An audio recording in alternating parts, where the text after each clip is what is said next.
भगवान विष्णु को क्षीर सागर कैसे प्राप्त हुआ? क्षीर सागर में जल है या और कुछ है? आइए जानते हैं एक कथा के माध्यम से।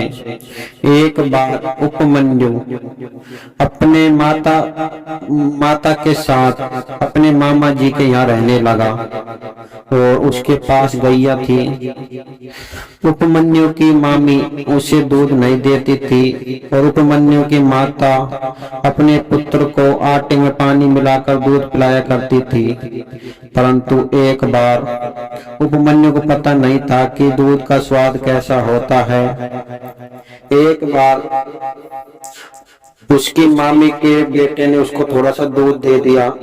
उपमन्यु को वह बहुत ही स्वादिष्ट लगा। तब उपमन्यु अपनी माता जिद करने लगा कि मुझे दूध पीना है। तब उपमन्यु की माता ने कहा कि मैं दूध तुम्हें कहां से ला के दूं? हम तो खुद दूसरे के आश्रय पर रह रहे हैं। उपमन्यु ने बहुत जिद करी और उपमन्यु की माता ने कहा कि तुम्हें दूध सिर्फ भगवान शिव दे सकता है, जाओ तुम भगवान शिव से मांगो। उसने गुस्से में कह दिया। उपमन्यु ने सोचा तो मैं सिर्फ भगवान शिव के पास जाऊंगा।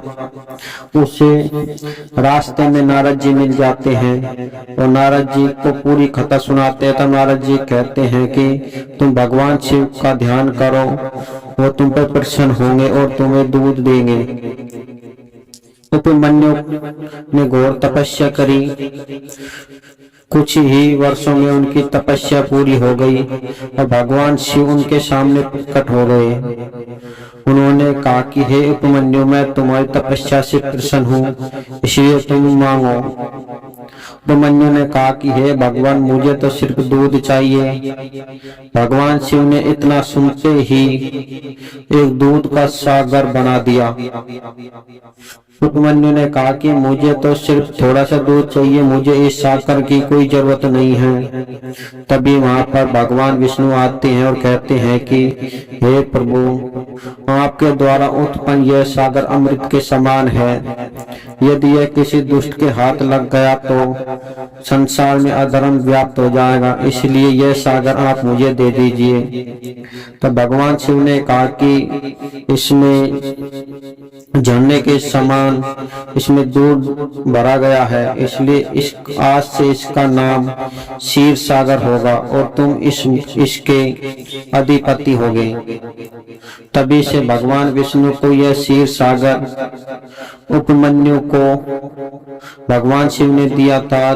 तभी से भगवान विष्णु को यह क्षीर सागर मिला। कहा जाता है कि क्षीर सागर में दूध ही दूध है, वहां पर पानी नहीं है और भगवान शेष भी वहीं पर निवास करते हैं, जो समय समय पर दुग्ध का पान करते रहते हैं और भगवान शिव भगवान नारायण की सेवा करते रहते हैं।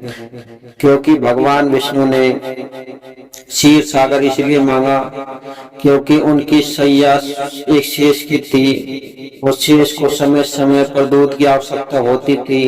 इसलिए भगवान विष्णु ने सोचा क्यों ना मैं इस क्षीर सागर को ही ले लूं, जिससे मेरे शेष की चिंता खत्म हो जाएगी।